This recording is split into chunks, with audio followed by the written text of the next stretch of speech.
نحمده ونصلي على رسوله الكريم اما بعد فاعوذ بالله من الشيطان الرجيم بسم الله الرحمن الرحيم رب اشرح لي صدري ويسر لي امري واحلل عقدة من لساني يفقهوا قولي۔ السلام علیکم ورحمۃ اللہ وبرکاتہ۔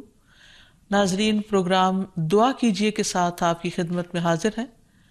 آج ہم انشاءاللہ رنج و غم سے ازالے کی دعائیں آپ کے ساتھ شیئر کریں گے کہ انسان جب اپنے دل میں کسی بھی چیز کے بارے میں کوئی غم یا پریشانی محسوس کر رہا ہو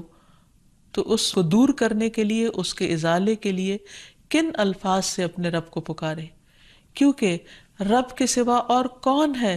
جو کسی بے قرار کی سننے والا ہو۔ قرآن مجید میں اللہ تعالیٰ فرماتے ہیں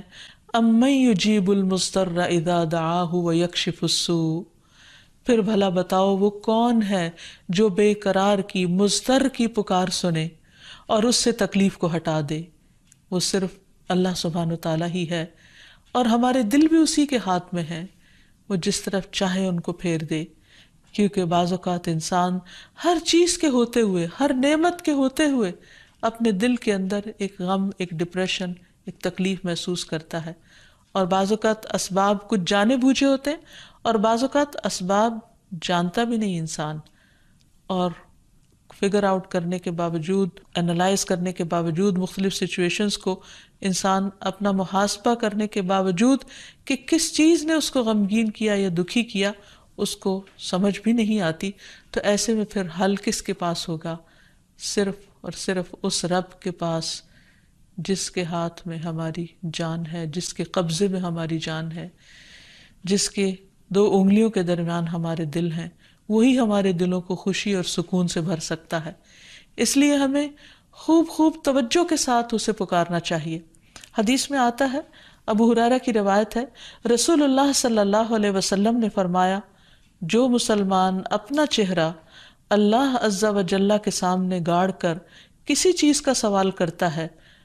اللہ اسے وہ چیز ضرور عطا فرماتا ہے، خواہ وہ اسے جلدی عطا کرے یا اس کے لیے ذخیرہ کر کے رکھ لے، یعنی آخرت کے لیے۔ اور پھر یہ بھی یاد رکھیے کہ جب دعا کرنے لگے تو اس سے پہلے اللہ سبحانہ وتعالیٰ کی حمد و ثنا ضرور بیان کریں۔ تسبیحات کی کئی قسمیں ہیں، حمد و ثنا کے کئی الفاظ ہیں۔ آج ہم کچھ نئے الفاظ دیکھیں گے کہ کس طرح ایک صحابی نے نماز کے دوران جب نبی صلی اللہ علیہ وسلم نے رکوع سے سر اٹھایا تو انہوں نے یہ الفاظ پڑھے، بے ساختہ، بے اختیار اللہ کی تعریف کے الفاظ، ربنا ولک الحمد حمدا کثیرا طیبا مبارکا فیہ۔ تو نبی صلی اللہ علیہ وسلم نے جب سلام پھیرا تو پوچھا کہ آپ میں سے کس نے یہ کلمات ادا کیے ہیں، کیونکہ میں نے دیکھا کہ 30 سے زیادہ فرشتے لپکے ہیں ان کلمات کو اٹھانے کے لیے، یعنی اتنے زیادہ یہ الفاظ پسندیدہ تھے، یہ کلمات اتنے خوبصورت تھے۔ تو اس لیے نماز کے اندر بھی، رکوع کے بعد بھی یہ دعا پڑھی جا سکتی ہے، اور عام حالات میں بھی جب ہم اللہ تعالیٰ سے کچھ مانگنے لگیں تو اس وقت اللہ تعالیٰ کی حمد و ثنا کے طور پر بھی اس تسبیح کو پڑھا جا سکتا ہے۔ اور پھر اسی طرح ایک اور تسبیح بھی ہے، اللہم ربنا لک الحمد ملء السماوات وملء الارض وملء ما شئت من شیء بعد۔ اے اللہ، اے ہمارے رب، تیرے ہی لیے ہر قسم کی تعریف ہے جس سے کہ آسمان بھر جائیں، زمین بھر جائے، اور ہر وہ چیز جسے تو چاہے کہ وہ بھر جائے، یعنی خوب خوب تیری تعریف اور تیری حمد و ثنا۔ اور اس کے بعد نبی صلی اللہ علیہ وسلم کے لیے درود پڑھا جائے، اور پھر اپنے دل کی حالت اپنے رب کو بتائی جائے، اور اپنے زبان میں یا پھر مسنون دعاؤں کے ذریعے اللہ سبحانہ وتعالیٰ سے مدد مانگی جائے۔ حقیقت یہ ہے کہ رنج و غم انسانی زندگی کا حصہ ہے، اور جتنا بڑا کوئی غم ہوتا ہے اس پر اتنا ہی بڑا اجر و ثواب ہوتا ہے۔ حدیث میں آتا ہے، جتنی مصیبت بڑی ہوگی اتنا ہی اجر بھی بڑا ہوگا، اور جب اللہ کسی قوم سے محبت کرتا ہے تو ان کو آزمائش میں مبتلا کر دیتا ہے۔ تو ایسے میں انسان کو صبر سے کام لینا چاہیے، اور بار بار اللہ کے ذکر سے اپنے دل کو اطمینان دینا چاہیے، کیونکہ اللہ تعالیٰ نے قرآن مجید میں فرمایا، الا بذکر اللہ تطمئن القلوب، خبردار سنو، اللہ کے ذکر سے دلوں کو اطمینان نصیب ہوتا ہے۔ پھر یہ ہے کہ غم اور تکلیفیں اور صدمے انسان کو گناہوں سے پاک کرتے ہیں اور انسان کے گناہوں کا کفارہ بن جاتے ہیں۔ ام سلمہ رضی اللہ عنہا سے مروی ہے، وہ کہتی ہے کہ میں نے رسول اللہ صلی اللہ علیہ وسلم کو فرماتے ہوئے سنا، جب اللہ تعالیٰ بندے کو کسی مصیبت کے ساتھ آزماتا ہے اور وہ اپنی حالت اور کیفیت کی بنا پر اسے ناپسند کرتا ہے تو اللہ تعالیٰ اس تکلیف کو اس کے گناہوں کا کفارہ اور اسے پاک کرنے کا سبب بنا دیتے ہیں، جب تک کہ وہ لاحق ہونے والی بیماری سے شفا حاصل کرنے کے لیے اسے اللہ عز و جل کے علاوہ کسی اور کے در پہ پیش نہیں کرتا یا اسے دور کرنے کے لیے غیر اللہ کو نہیں پکارتا، کیونکہ جب انسان اللہ کے سوا کسی اور کو پکارتا ہے تو اللہ تعالیٰ پھر انسان کو اسی کے حوالے کر دیتا ہے۔ پھر اسی طرح یہ بات بھی یاد رہے کہ انسان جب کوئی غلط کام کرتا ہے تو اس کا بدلہ اس کو مل کر رہتا ہے۔ ہاں، یہ الگ بات ہے کہ اللہ تعالیٰ معاف کر دے۔ اس سلسلے میں حضرت ابوبکر رضی اللہ تعالیٰ عنہ سے ایک حدیث مروی ہے، وہ کہتے ہیں کہ اے اللہ کے رسول صلی اللہ علیہ وسلم، اس آیت کے بعد درستگی کیسے ہو سکتی ہے؟ ہماری جان کیسے چھوٹ سکتی ہے کہ لیس بامانیکم ولا امانی اہل الکتاب من یعمل سوءا یجز بہ ولا یجد لہ من دون اللہ ولیا ولا نصیرا، کہ نجات کا دار و مدار نہ تمہاری آرزوؤں پر ہے اور نہ اہل کتاب کی آرزوؤں پر، جو بھی برے کام کرے گا اس کی سزا پائے گا اور اللہ کے سوا کسی کو اپنا حامی و مددگار نہ پائے گا۔ جو بھی ہم کام کریں گے اس کا بدلہ تو ہم کو دیا جائے گا۔ تو آپ صلی اللہ علیہ وسلم نے فرمایا، اے ابو بکر،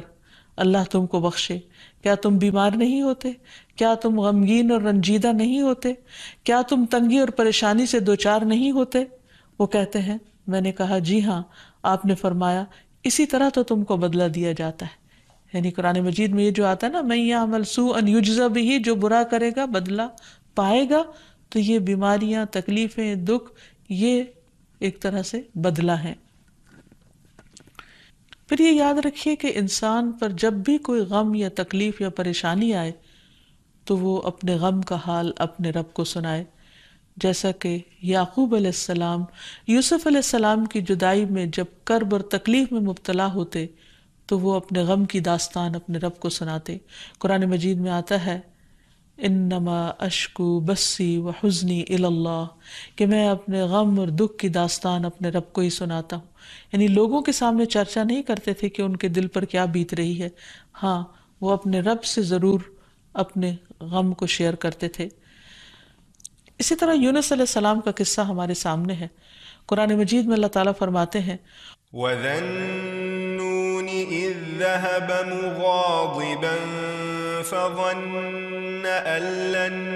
نَّقْدِرَ عَلَيْهِ فَنَادَىٰ فِي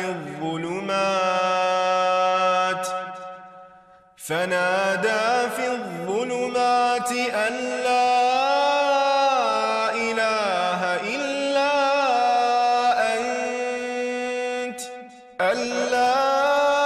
إِلَٰهَ إِلَّا أَنتَ سُبْحَانَكَ إِنِّي كُنتُ مِنَ الظَّالِمِينَ فَاسْتَجَبْنَا لَهُ وَنَجَّيْنَاهُ مِنَ الْغَمِّ وَكَذَلِكَ نُنجِي الْمُؤْمِنِينَ۔ اور مچھلی والے کو جب وہ غصے سے بھرا ہوا چلا گیا، پس اس نے سمجھا کہ ہم اس پر گرفت تنگ نہ کریں گے، تو اس نے اندھیروں میں پکارا کہ تیرے سوا کوئی معبود نہیں، تو پاک ہے،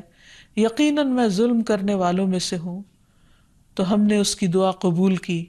اور اسے غم سے نجات دی، اور اسی طرح ہم ایمان لانے والوں کو نجات دیتے ہیں۔ یعنی جس طرح یونس علیہ السلام کو اس کلمے کی بدولت غم سے نجات دی، تو اللہ تعالیٰ کا وعدہ ہے کہ باقی اہل ایمان کو بھی ہم غم سے نجات دیں گے اسی کلمے کی برکت سے۔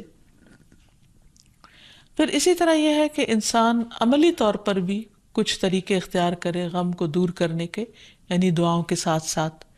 اس میں سب سے پہلی بات تو یہ کہ انسان جب اس سے کوئی چیز کھو جائے، کوئی انسان فوت ہو جائے، تو اسے اللہ تعالیٰ کا